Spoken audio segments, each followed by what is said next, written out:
California Governor Gavin Newsom has issued an executive order to ban homeless encampments in the state of California. Is it going to work? Is it too cruel? Is it anti-liberal? Let's talk about it. How's everybody doing? My name is Anthony Brian Logan, and today we got to talk about the governor of California, Gavin Newsom, who, by the way, is Nancy Pelosi's nephew. He signed an executive order to ban all homeless encampments in the state of California. Now, there's quite a few questions here. The number one question, in my humble opinion, is why is he doing this?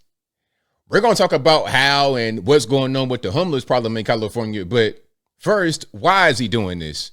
Now, he's not up for re-election this year. That'll be in 26 because he was elected in 22.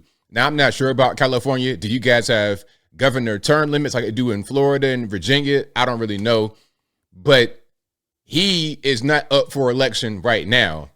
But you know who is?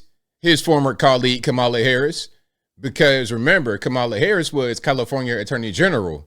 Kamala Harris is also a California senator. So maybe this is a way to help her. Hey, look at California. It's terrible. It's crime. It's violence. It's drug use. It's a war zone. And then they flee to other states and infect those states with their policy. But hey, wait. No. See, look, we're taking real action to stop the homelessness and the crime and the violence. We're doing some real things. So anybody that may be up for an election this year in the state of California under the Kamala ticket, we're trying to maybe boost their numbers. Maybe they're afraid of losing California to Donald Trump, which would be crazy. You've not seen anything like that happen since, what was that, Reagan and Mondale back in 1984, 40 years later. Very interesting. But before we go any further, let's get to some clips and some articles and whatnot. This is on Associated Press. You see the headline: Newsom issues executive order for removal of homeless encampments in California. And there's quite a bit of those. You're talking about Skid Row. You're talking about San Francisco as a whole, Oakland, California, all over the place. Now, let's check out some of this. Then we're going to get into a video and some interesting facts. Just a little bit here. So California Governor Gavin Newsom issued an executive order on Thursday, today, to direct state agencies on how to remove homeless encampments a month after a Supreme Court ruling allowing cities to enforce bans on sleeping outside in public spaces. Now, maybe this has been going on for a while. They've been trying to figure out a way to end the homelessness in California, but maybe it's not. A lot of these NGOs, non-governmental organizations, make plenty of money from the homeless in California. And you got this kind of live and let live mentality. That's fine if people are going to cooperate. If you don't have the drugs and the gangbangers and the general people that are crazy, not really in the right mind, you got all these people mixed together doing whatever they want to do, which creates a problem. How about let's have an insane asylum? Let's bring those back. How about let's not let drugs destroy our country? Let's rein in Big Pharma. Let's close the southern border. Let's do some basic things that could reduce the harmful impact of drugs and mental illness upon our society. All right. Now, let's continue a little bit. Newsom's order is aimed at the thousands of tents and makeshift shelters across the state that line freeways, clutter shopping center parking lots, and fill city parks. The order makes clear that the decision to remove the encampments remains in local hands. So what does that mean? The state of California will give you the tools, I guess, necessary to understand how to deal with this. But if you're San Francisco and you enjoy your homeless encampments, you enjoy the human waste on the ground, then they're going to keep on allowing that to happen. If London Breed or whoever's in charge, San Francisco, says we're going to allow the homeless, we're going to allow the crack smoke, then it shall be. Now, let's get to this video right here. This is from a few months ago. This is from September 23, but they're talking about the homeless situation. It's not really changed much since, spoiler alert, but we're going to check this out, then get to a little bit more. So without further ado, let's go ahead and roll it. The topic on many California voters' minds is the state's housing crisis. The complex and growing problem of homelessness has now become a political football, with many GOP candidates slamming President Biden and leaders of blue states on this issue. So in tonight's Prime Focus, ABC's Zareen Shah explores an encampment in the heart of San Francisco to learn more about what's driving the problem and what an expert on the ground says needs to happen in order to see change.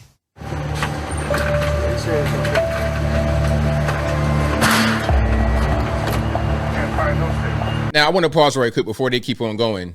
Some are going to say, well, look, ABO, the homeless issue was only in certain neighborhoods, man. It's only like in Skid Row. It's only in downtown. It's only in, what's the name of that spot in San Francisco? I forget, what, Embarcadero, whatever. Y'all know what I'm talking about. A Tenderloin. That's what it was. It's only in the Tenderloin, ABL. It's not really everywhere. But out here in the East, you don't really see things like that. I mean, Philadelphia might be like Philadelphia, Baltimore. You see stuff like this. But Raleigh, Durham, Charlotte, you don't see this. Keep it down, boss. Is that garbage?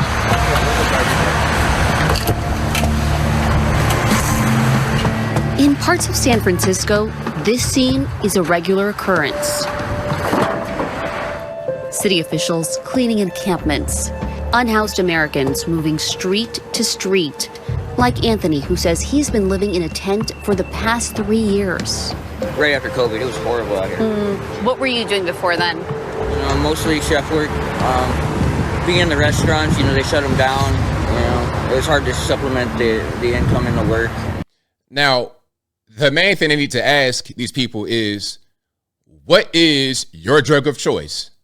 Because I guarantee you, the people that you see out there on the streets, living in patches of filth, they're drug addicts. Just because you're homeless does not mean you're going to be a drug addict. But the homeless non-addicts, you really don't see them. You don't see them just out in patches of filth. They're going to be kind of hitting the way in their car, in their parking lot, kind of just keeping a low profile. Typically, they're not really going to be out here in the mix of other drug addicts. And you were initially paying $1,200 for rent to share a room. Yep. Anthony is one of the 170,000 unhoused Californians struggling to find a permanent home, while others like Nellie Sordo works full-time cleaning homes and is still unable to make enough to break into the San Francisco rental market. The city's minimum wage is $18.07 an hour, but the average rent for one bedroom is roughly $3,000 a month. I mean, look, now we're going to talk about the income inequality. That's a real thing in California. You got very, very, very, very, very, very rich people and then very, very, very, very poor people. And the middle class is pretty much non-existent. So what happens is if you don't have the ambition to rise or the skills or the education, the intelligence to rise to the very rich, you're going to be in the very poor unless you just leave and do something else. Sordo lived in this RV with her 2 young children for over a year. She told our ABC station KGO, "The rent is too much after the coronavirus. Working is down, so I can't to work too much." she recently obtained rental assistance from the city and was able to move into an apartment. Nationally, homelessness has risen to over 500,000 people. The Golden State now makes up nearly a third of the nation's homeless population. The reasons are one third of the homeless population in the USA living in California. 1 out of every 3 homeless in California. Now, it's not just because of the policies of the place. It's also because of the weather and how many people are out there that got a lot of money. And the policy is the main thing because they allow it to happen. So you got favorable policy, great weather, rich people. Let's go to California and smoke crack for a living. Look, this has been going on for about 2 minutes. I'm going to leave it here. But they've not once spoken about drugs, which is the underlying problem here. That's the underlying problem. Now, look at this. This is Torrance, California. I'm not really a California expert, so you guys from out that way, y'all let me know. Is Torrance or this area, if you recognize it, is it a good area, bad area, or whatever? Now, look at this. Look at how expensive things are in the state due to quite a bit, taxes and just desirability, location. Torrance, California, listing price, $615,000. It's a 1-bed, 1-bath house, 464 square feet. Now, a little bit of context. When I was living in Virginia, I had a 2-bed, 1-bath apartment. and that was 900 square feet. And it wasn't a lot to it. I had two kind of not really big bedrooms. The bedrooms were not really big enough for a king size bed. I put it to you that way. 2 bedrooms, a small little room for my washer and dryer, a kitchen area, small dining room off the kitchen, living area, front door. That's it. No upstairs, no nothing. So that was 900 square foot. And this is half of that. And they went $615,000 for my apartment. The most I ever paid for my rent was $980 back a few years ago. But let's keep going. All right. Might not be no sound on this one. So let me see. I'm reading some of this. It says, welcome to our tiny home in Torrance, California. And 462 square feet. This is a 1 bed, 1 bath, listed $615,000. Stuff not even finished. Old. Says this charming and simple California craftsman bungalow. Old, low ceilings, old carpet. You know, yeah. Old registers on the ground. It says to walk away from the vibrant downtown Torrance business district. This is an old house that's not even really well kept. Okay. The kitchen doesn't look too bad. The flooring could be better. We got a window AC unit, so no central air conditioning. Oh, the bathroom looks like it's kind of updated a little bit. You know, a little house flipper action going on. Okay. You can see the backyard, not really a whole lot going on. That's what you get out there in California. And if you can't afford that, then where are you going to live? So yeah, there's, I guess you would say, a problem with income inequality. That's an overall issue with the high cost of living in California that a lot of times is, you know, that the taxes and whatnot are going to get in the way of that. But also people just want to go to California. They want to be Southern California, rich area. It creates an issue. But if you eliminate or try to reduce the amount of drugs, if you crack down on crime, if you say, hey, you know what? You can't just steal things. Because the way they got it now, if you steal anything below $1,000, it's not even considered a crime. So the police are not able to intervene. Crime goes on, drugs go on. Then you have the crazy high taxes, ridiculous policy. And as a result, the homeless situation continues. But as I close, I want to say this. Shout out to Gavin Newsom for doing this, probably for the reasons of trying to help people in the elections in California. Also, his buddy Kamala Harris, former California Senator and Attorney General. This could be for that. I don't really see places like San Francisco giving up their homeless because of all the NGOs that profit off of it. And they're too soft to do anything. They're too soft to really look. If you just made it be a rule, no camping, and you were aggressive, having the benches with the spikes. Look, I'm saying, oh, it's inhumane, ABO. You got to do something because you can't just let your city descend into lawlessness, because if you do that, after a while, there will be no more city. So there won't be any squabbling about what's humane or inhumane as far as dealing with the problem. Nip it in the bud and continue on, or just keep on struggling. But I think I'll leave that right there for now. And what say you? What's your take on what Gavin Newsom is doing here? Are you buying it? You're not buying it? Whatever your thoughts are, let me know in the comments below. You guys know where I'm at. I think this is a strategy for the 2024 election cycle, not for Gavin himself, but for other people, Kamala and people that's going to be down ticket in California.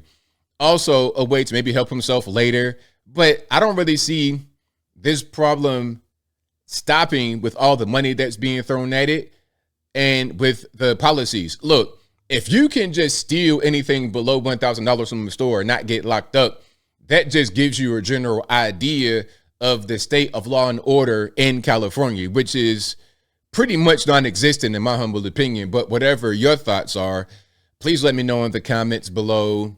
And that's all I got to say for this video. If you like what you heard, please comment, rate, share, and subscribe. Peace.